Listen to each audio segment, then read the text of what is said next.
Итоги работы Минвосток развития, все системы, которые занимаются развитием Дальнего Востока и Арктики в 2025 году.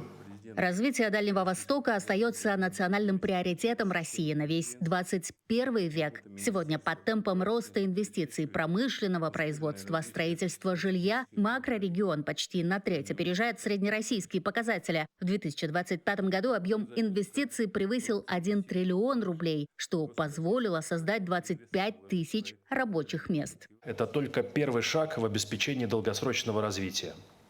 По поручению президента разработана и в этом году будет принята новая стратегия развития Дальнего Востока до 2036 года.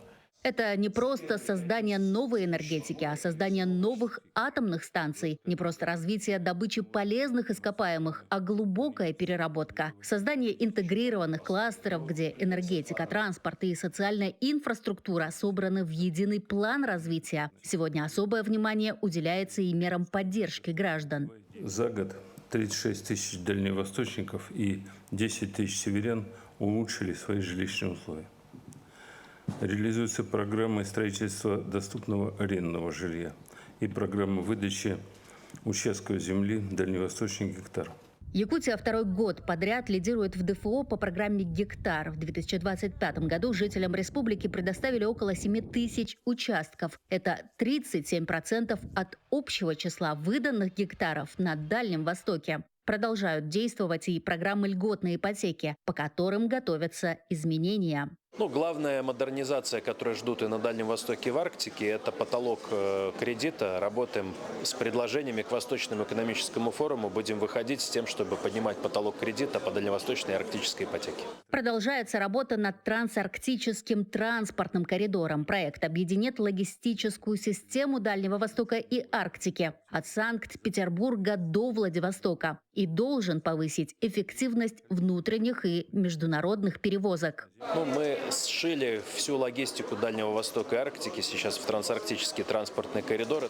Мы 50 берем научных институтов, органов власти, регионов для того, чтобы полностью проанализировать каждую реку, дорогу, железную дорогу, порт, морской маршрут, сухопутный маршрут и сшить это все вместе от Санкт-Петербурга до Владивостока, чтобы повысить эффективность логистики, понимая, что эта логистика не только внутрироссийская, но и международная. И вот нынешняя реальность. Реализуются мастер-планы развития городов, введено субсидирование социально значимых авиамаршрутов. Внедряется новая система северного завоза. За 10 лет для развития Дальнего Востока и Арктики принято 90 федеральных законов. Готовятся и новые. Но дело, конечно, не в количестве, а в качестве.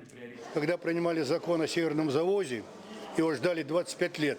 Такого никогда не было. Дума принятие этого закона в последнем чтении под аплодисменты.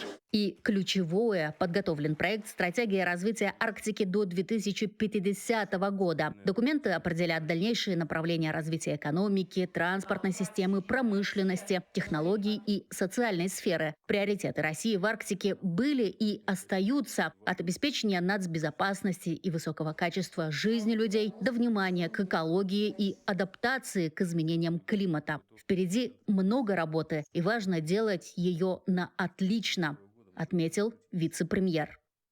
Хочу всем присутствующим напомнить, что работать плохо в условиях, когда страна участвует в боевых действиях, недопустимо. Честнее просто поклониться и уйти на фронт. Айсена Барнашова, Виктор Олесов, Москва.